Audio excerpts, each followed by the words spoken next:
Who remembers this? Did someone say 3-1?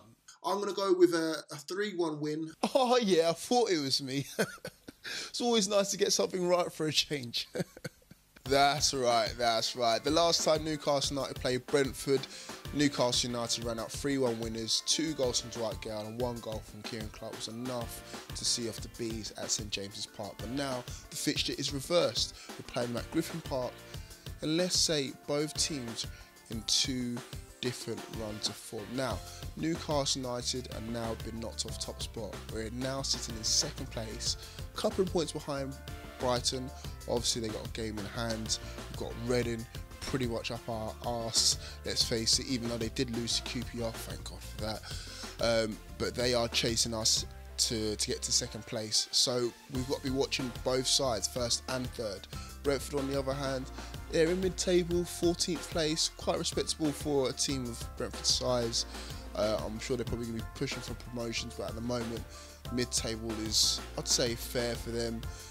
In terms of runs of form, both teams have won 3 games in the last 6 games, but in Brentford's favour, they have won the last 2, beating Birmingham City, something that we should have done in our last game, and obviously smashing easily in the cup 5-1 to advance to the next round of the cup.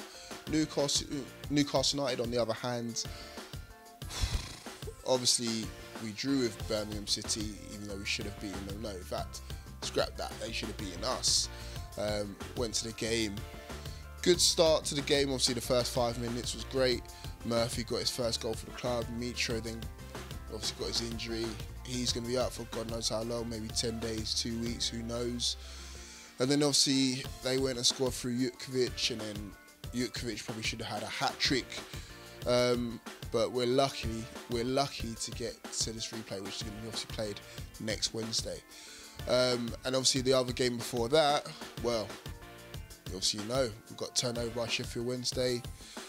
So it's actually been a month near enough since I've last seen Newcastle United win. Obviously the Burton Albion game was the last game that I've seen them win. Obviously they won in between that against Nottingham Forest. So we're not going into this game full of confidence, probably optimistic that we should beat Brentford in a team that's 14th place, beat them already. But you never know. I mean, as I said, they've won their last 2. They're full of confidence. They've scored, 8 goals in the last 2 games now. I would be surprised if, we get turned over at Griffin Park. Their front 3 is nothing to be afraid. Well, it is in fact to be afraid of. Scrap that as well. They've got the likes of Vibe. Oh, I love that name. Anytime he scores, I'm sure R. Kelly's song should be played every single time. Hopefully not against us, but in future, if that's not happening already, Brentford fans, you should be making it happen. They've also got Sawyers up front, very pacey, scored in the last game as well. God, he's one to be watching out for. And of course, Scott Hogan. Now, Scott Hogan's, he's on fire at the moment. And obviously he's been touted around, West Ham have been sniffing around him. I think they made 3 bids for him up to about £15 million. So whether he's going to be here at the end of the transfer window is a different story. Obviously we've got to worry about him now.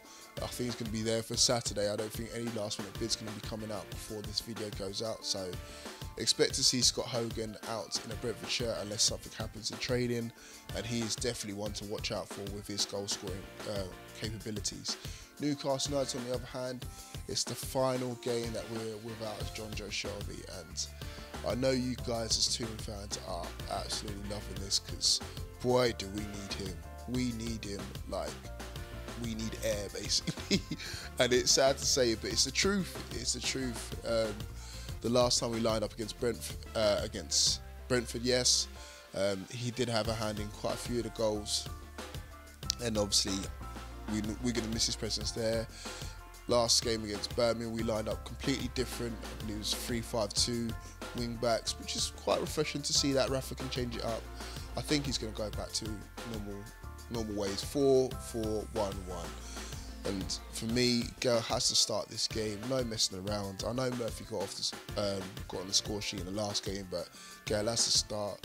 Obviously, he did well against Brentford last time round. He's our top goal scorer with 19 goals. Why wouldn't you start that man?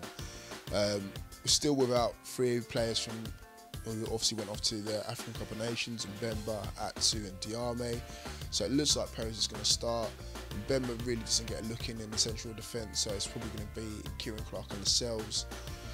And then of course Griffin probably starts on the left as opposed to Atsu, who I said is off, hopefully enjoying himself at the African Cup of Nations. Now, I'm going to try and go for 2 out of 2 against Brentford in terms of scorelines, correct scorelines.